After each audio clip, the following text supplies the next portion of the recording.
मैं तो फिल्म बनाने वालों से सिर्फ इतना जानना चाहता हूँ, क्या ये डॉक्यूमेंट्री है या क्या ये कमर्शियल फिल्म है?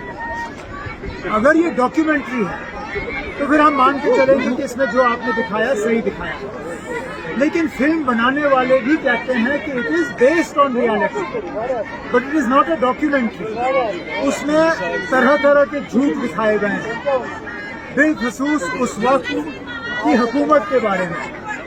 हकीकत ये है कि जब ये वाक़ये हुए, जब कश्मीरी पंडित यहाँ से निकल गए, उस वक्त फारूक अब्दुल्ला वजीर आला नहीं था, उस वक्त गवर्नर राज था, जगमोहन साहब गवर्नर थे, वीपी सिंह साहब की हुकूमत थी। और वीपी सिंह की हुकूमत के पीछे कौन खड़ा था? बीजेपी की हुकूमत थी मरकज में जब कश्मीरी पंडित यहाँ से चले गए। तो ये क्यों नहीं दिखाते हो आप पिक्चर में? फारूक अब्दुल्ला को तो आप दिखाते हो, लेकिन वीपी सिंह के पीछे बीजेपी को क्यों नहीं दिखाते? वीपी सिंह की हुकूमत थी उस वक्त जब निकले। तो ना ये सच्चाई के साथ इस तरह खिलवाड़ करना ये अच्छी बात नहीं है। और आपने सही कहा, यहाँ सिर्फ एक कौम ने कुर्बानियां नहीं दी। अगर कश्मीरी पंडित मरे हैं हमें उसका बेहद अफसोस है, नहीं होना चाहिए था। लेकिन क्या कश्मीरी मुसलमान नहीं मरे? क्या कश्मीरी सरदार नहीं मरे? अगर यहाँ लोग घर से निकल गए, बेघर हुए, तो उसमें सब मजहब के लोग शामिल हैं। मुसलमानों ने भी अपनी मकानें छोड़ के, कश्मीर छोड़ के, कुछ तो अभी तक वापस नहीं आए। हमारे सिख भाई बहन वो भी छोड़ के गए, हमारे कश्मीरी पंडित भाई बहन भी छोड़ के गए। हमें इस बात का अफसोस है और हम कहते हैं ना, माहौल ऐसा बनना चाहिए कि ये वापस आए। लेकिन मुझे नहीं लगता है कि वो जो लोग ये पिक्चर बना रहे हैं वो इन लोगों की वापसी चाहते हैं। शायद इस पिक्चर से वो चाहते हैं कि ये लोग हमेशा के लिए बाहर रहें। लेकिन हमारी जब तक नेशनल कॉन्फ्रेंस है, हम उस शेर कश्मीर के सिपाही हैं, वर्कर हैं, जिन्होंने हमें ये नारा दिया, शेर कश्मीर का क्या इरशाद, हिंदू मुस्लिम सिख इत्तेहाद, हम उस बात पे कायम हैं और उस जम्मू कश्मीर को हम दोबारा कायम देखना चाहते हैं कि भाईचारे को और मजबूत किया जाएगा, जख्मों में मरहम लगाया जाएगा, एक पुराने जम्मू कश्मीर को एक नई जिंदगी मिलेगी।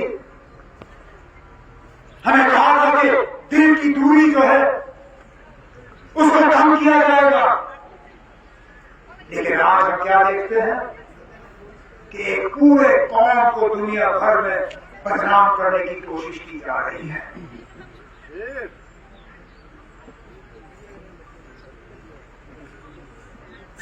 कितना अफसोस।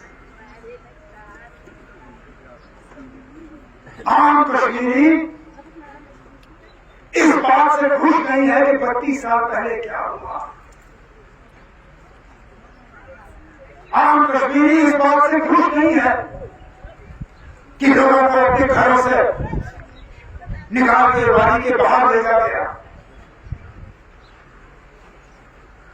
लेकिन आम कश्मीरी ने भी इसमें कोई रोल अदा नहीं किया था।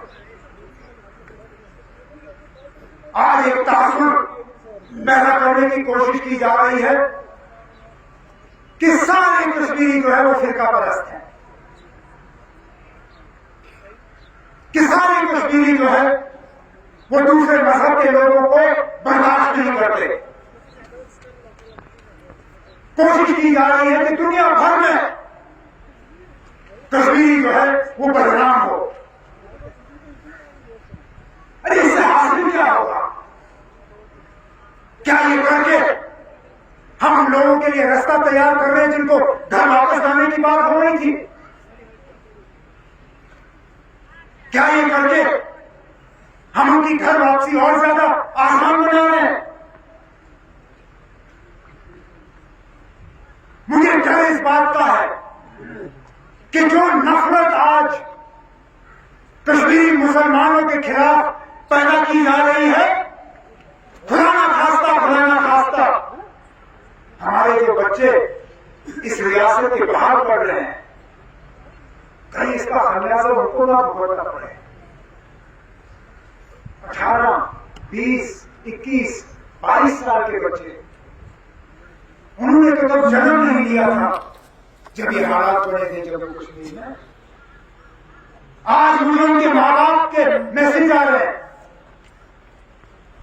कि मुझे लगता है मैं अपने बच्चों को वापस लाऊं। मुझे डर है कहीं हमारे बच्चों को निशान गायब, हवा बदल गायब। और जब हमसे पूछा जाता है किस बुनियाद पर, क्या आपने परिवार के लिए, क्या आपने ब्लॉक देखे, क्या आपने तहसील देखी, कोई जवाब नहीं। कहा कि हमने अलग अलग चीजें देखी, सिर्फ आबादी की बुनियाद पर रास्ता नहीं हुआ। हम बिल्कुल हम जानते हैं, क्योंकि बाहर जो उसके आपने सिर्फ और सिर्फ मजहब के फैसले नहीं। मकसद इनका यही कि कम से कम सीटें